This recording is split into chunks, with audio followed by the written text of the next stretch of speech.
በዚህ ታሪክ ላይ ስለ አንድ ወጣት ልጅ እንመለከታለን። ይህ ወጣት እጅግ በጣም አስተዋይና ጥበበኛ አባት አለው። ይህ አባት ዕድሜ ዘመኑን የተከበረና በቤተሰቦቹ ዘንድ የተወደደ ሰው ነበር። የዚህ አባት የመጀመሪያ ልጅ እጅግ በጣም ታማኝና የአባቱን ፈለግ የሚከተል ነው። በአባቱም ሥራ የተጠመደ ነው። ልቡ ሙሉ በሙሉ በቤቱ ውስጥ ነበር። በቤት ውስጥም ብዙ ኃላፊነቶች ነበሩበት። ሁለተኛውና የመጨረሻው ልጅ ግን ከአንደኛው ልጅ እጅግ በጣም ተቃራኒ ነበር። ምክንያቱም ህልሙም የሚያስበውም ነገር በሙሉ ወደ ውጪ ነው። ልቡም ያለው ከአባቱ ቤተ አጥር ውጪ ነው። ምንም ያክል ቤተሰቦቹ ሀብታም ቢሆኑም እሱ ግን በቤት ውስጥ መቆየት አይፈልግም ነበር። ታዲያ ይህ ወጣት ልጅ ሩቅ አላሚ ስለነበር ወደ ውጪ በወጣ የተሻለ ነገር አገኛለሁ ብሎ ያስብ ነበር። ታዲያ ይህ ወጣት ልጅ አንድ ጥያቄን ይዞ ወደ አባቱ ቀረበ። ወጣቱ አላወቅም እንጂ ይህ ጥያቄው ሁሉንም ነገር የሚቀይር ጥያቄ ነበር። እንዲህም ብሎ ለአባቱ ጠየቀ። አባቴ፣ ከሀብት ሁሉ የሚደርሰኝን ድርሻዬን እንድትሰጠኝ እፈልጋለሁ። የራሴንም መንገድ ለማየትና ለመፈለግ የራሴን ሕይወት ልጀምር አቅጃለሁ። በዚህ ሰዓት የአባትየው ልብ እጅግ በጣም አዘነ። የሁለተኛ ልጁ ጥያቄ እጅግ በጣም ልቡን ነክቶት ነበር። ነገር ግን አባትየው በዚህ ሰዓት ምንም ማድረግ አይችልም ነበር። ምክንያቱም ደግሞ በልጁ መንገድ ላይ መቆም አይፈልግም ነበር። አባትየውም እንደዚህ ሲል ተናገረ። ለዚህ ቤተሰብ ዕድሜን በሙሉ ስሰራ ኖሬያለሁ። ለእናንተም ለልጆቼ ብዙ ዋጋን ከፍያለሁ። ነገር ግን ይህ የራስህ ፍላጎት ከሆነ እኔ አልይዝህም። ልጄ፣ የእውነት ከሆነ መሄድ የምትፈልገው ምርጫህን አከብራለሁ። የምትጠይቀኝንም በሙሉ ልሰጥህ ዝግጁ ነኝ። ከዚህ በኋላ ይህ አባት ልቡ እጅግ በጣም እያዘነም ቢሆን ልጁን ለመሸኘት ተዘጋጀ። ወጣቱም ልጅ ከአባቱ የተቀበለውን ድርሻ ወስዶ ጉዞውን ጀመረ። ወጣቱም ሲሄድ አባትየው ከሩቅ ሆኖ ያየው ነበር። ልቡ እጅግ በጣም አዝኗል። ምንም እንኳን ቢያዝን ግን አንድ ቀን ይመለሳል ብሎ ተስፋ ያደርግ ነበር። እነዚህ ቪዲዮዎች ከወደዳችኋቸውና የተለያዩ እንደዚህ አይነት ቪዲዮዎች ወደ እናንተ እንዲመጡ ከፈለጋችሁ አሁኑኑ ሰብስክራይብ፣ ላይክ ያድርጉ። እንደምትወዱት አንጠራጠርም። ከዚህ በኋላ ይህ ወጣት ልጅ ወደ ሩቅ ከተማ ሄደ። ይህ ከተማ በተስፋ የተሞላ ነበር። በዚህ ከተማ ላይ የሚታዩት ነገሮች በሙሉ ያጓጓል። ይህ ወጣት ወዲያውኑ ከአባቱ ጋር የነበረውን ነገር በሙሉ መረሳት ጀመረ። በማያውቀው ከተማም ቀስ በቀስ መዋጥ ጀመረ። በእርግጥ ከተማውም አላሳፈረውም ነበር። ከተማዋ ያላትን ነገር በሙሉ አውጥታ ልትሰጠው ዝግጁ ነች። አዳዲስ ልምምዶች፣ አዳዲስ ጓደኞች፣ ሁሉ ነገር በእጁ ላይ ገባ። ጊዜያዊ ደስታ ወደ ሕይወቱ ይነጉድ ጀመረ። የምድር ጫፍ ላይ ያለ እስኪመስለው ድረስ ተሰማው። ገንዘቡ እንኳን ሳይቀር የማያልቅ መሰለው። በእያንዳንዱ በሚያወጣው የገንዘብ ልክ ደስታውም ያድግ ነበር።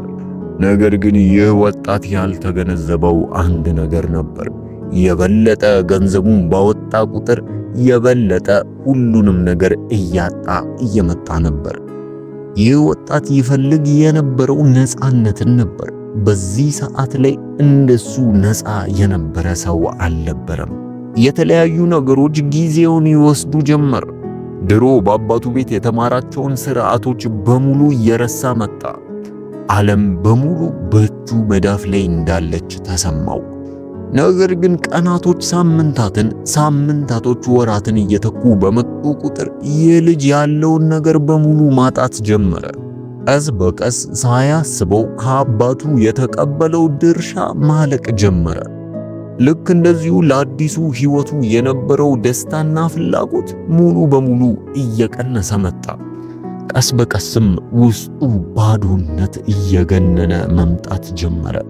በአንድ ወቅት ተቀብሎት የነበረው ከተማ አሁን ላይ እየራቀው ሲመጣ ተሰማው። የወሰነውንም ውሳኔ ቅጣት መቀበል ነበረበት። በአንድ ወቅት ሲስቅና ሲጫወት በነበረበት ከተማ ላይ አሁን እንደ ባዳነት ይሰማው ጀመረ። በአንድ ወቅት በዚህ ከተማ ላይ የነበረው ደስታ ትውስታ ሆኖ ቀረ። እውነታው ያም ነበር። በአንድ ወቅት ሲፈልጉት የነበሩት ሰዎች በሙሉ አሁን ቀስ በቀስ እያገለሉት መጡ። የነበረው ማንነትና ቦታ ቀስ በቀስ ዋጋ ቢስ እየሆነ መጣ። በአንድ ወቅት ይፈልገው የነበረው ነፃነት አሁን ተራ ሆኖ ቀረ። ታዲያ በዚህ ሰዓት ይህ ወጣት ቁጭ ብሎ ስለመረጣቸው መጥፎ ምርጫዎች ማሰብ ይጀምራል። አንድ በአንድም የነበረው ገንዘብ በሙሉ ምጠጥ ብሎ ያልቃል። በአንድ ወቅት ከበውት የነበሩት ሰዎች በሙሉ ጥለውት ይሄዱ ጀመረ። ከቁጭትና ከጸጸቱ ውጪ ምንም ነገር ሊያተርፍ አልቻለም። ከጥቂት ጊዜ በፊት ይፈልገው የነበረው ከተማ አሁን ላይ ይጠላው ጀመር። ሁሉም ነገር ታሪክ ሆኖ ቀረ። ያቀረቡት ሰዎች እንኳን ሳይቀሩ እሱን መክፋት ጀመሩ። አሁን ላይ ደስታውም ሆነ ገንዘቡ የለም። የቀረውና ያተረፈው ባዶነትን ብቻ ነበር። ይህ ወጣት ልጅ በዚህ ሰዓት ገንዘብ ስለሌለው መራብ ጀመረ። ይጨፍርበትና ይደሰትበት የነበረበት ከተማ እዛው ጎዳና ላይ ሆዱን ይዞ መንቀሳቀስ ጀመረ። ግዴታ ለመኖር ሲልና እስትንፋሱንም ለማስቀጠል ሲል የአሳማ ምግብ መመኘትና መብላት ጀመረ። አማራጭ ስለሌለው ይህንን ለማድረግ ተገደደ። ይህ ወጣት ልጅ በውሳኔዎቹ በሙሉ እጅግ በጣም አዘነ፣ ተጸጸተ። ይህንን ውሳኔ መወሰን እንደሌለበት ተረዳ። በቁጭትም ውስጥ ሆኖ አንድ ነገር ያስብ ጀመር። ምናልባት ወደ ቤት ብመለስስ? እዛ እኮ ያሉት የአባቴ ሰራተኞች የሚበሉትን አላጡም፣ እንደፈለጉ ይበላሉ። ደግሞስ እኔ ካለኝ እጥፍ አላቸው። በአባቴ ቤት ምንም ጎሎ አያውቅም። ምናልባት አባቴ ጋር ሄጄ ከሰራተኞቹ እንደ አንዱ እንኳን እንዲቆጥረኝ ልለምነው፣ ከራራልኝ ቢያንስ መብላት እችላለሁ። ይህንን እያሰበ ይህ ወጣት በትንሽ ተስፋ ስሜትና በቁጭት ስሜት ወደ አባቱ ቤት መንገዱን ጀመረ። በመንገዱ ላይ አባቱ የሚሰጠውን ምላሽ እያሰለሰለ ይሄዳል። ልቡ ግን ይህ ውሳኔ ትክክለኛ እንደነበር አውቋል። ምንም ቢያስከፍለውም ምንም ቢኮንነው ወደ ቤት መሄድ የተሻለ አማራጭ እንደሆነ ገብቶታል። ምንም ልቡ ቢሰበር እንኳን ወደ አባቱ መመለስን ምርጫው አደረገ። በዚህ ሰዓት በሚገርም ሁኔታ አባትየው በቤቱ ደጃፍ ላይ ቆሞ ይከታተል ነበር። ልቡ በተስፋ ተሞልቶ ይጠባበቃል። ለረጅም ጊዜያትም በበሩ ደጃፍ ቆሞ ይመለከትና ይጠብቅ ነበር። የልጁን መመለስ በጉጉት ይጠብቃል። ታዲያ ከረጅም ጊዜ በኋላ አንድ ነገር ከርቀት ተመለከተ። ማን እንደሆነ ገና አላወቀም ነበር። ነገር ግን ልቡ ይመታል። ያ ሰው መቅረብ ሲጀምርና አትኩሮ ሲመለከትም የገዛ ልጁ ነበር። እጅግ በጣም ተደሰተ። በድጋሚ ሳያስብበት እየሮጠ ወደዚህ ወደ ጠፋው ልጁ መገስገስ ጀመረ። ይህን አባት ያስሮጠው ፍቅር ነበር። ለልጁ ያልተገደበና ያልተወሰነ ፍቅር ነበረው። ይህንን የተመለከተው ወጣቱ የጠፋው ልጅ እጅግ በጣም ተገረመ። በአባቱ ፍቅር እጅግ በጣም ተደነቀ። አባትየው ለጠፋው ልጅ የነበረውን ፍቅር በግልጽ አሳየ። በዛች ቅጽበትም ይህ ልጅ ያጠፋቸው ጥፋቶችና ያደረጋቸው ድርጊቶችን በሙሉ አልቆጠረበትም ነበር። አባትየው ይህንን በሙሉ ረስቶ ልጁ ጋር እየሮጠ ሄዶ ነበር። በዚህ ሰዓት ለአባትየው ያሳስበው የነበረው የታናሽ ልጅ ወደ ቤት መመለሱ ብቻ ነበር። አባትየው ጉዳዩ የጠፋው ልጅ መመለሱ ብቻ ነው። ነገር ግን በዚህ ሰዓት የጠፋው ልጅ እጅግ በጣም በተሰበረ ልብና በተቆራረጠ ድምፅ እንዲህ ብሎ ለአባትየው ይነግረዋል። አባቴ፣ በእግዚአብሔርም ፊት ባንተም ፊት በድያለሁ። ልጅ ተብሎ ለመጠራትም አይገባኝም። የጠፋው ልጅ ይህንን ሲናገር አይኖቹ ላይ ሐዘን ይታያል። ፊቱ ላይ የቁጭት ስሜት ይነበባል። በዚህ ሰዓት የጠፋው ልጅ አባት በርህራሄ ስሜትና ያለምንም ንዴት እንዲህ ብሎ ለጠፋው ልጅ ይናገራል። አንተ እኮ ማለት ልጄ ነህ። ጠፍታ ነበር፣ አሁን ግን ተገኝተሃል። ወዲያውኑ ያለ ጥርጣሬ አባትየው ሰራተኞቹን ጠራና አዲስ ልብስ፣ አዲስ ጫማ፣ ለጣቶቹም ቀለበት እንዲያመጡለት ሰራተኞችን አዘዘ። እንዲህም አለ፣ የጠፋው ልጄ ዛሬ ተገኝቷል፣ ደስ ይበላችሁ። አባትየው ይባስ ብሎ የሰባውን ፍሪዳ አምጥተው ለልጁ እንዲያርዱለትም ተናገረ። ቤታቸው በሙሉ በድግስ ተዋጠ። በዛች ምሽትም ጠረጴዛው በምግብ ተሞላ። ሰዎች መብላት ጀመሩ። አዲስ ጅማሬም ሀ ተብሎ ተጀመረ።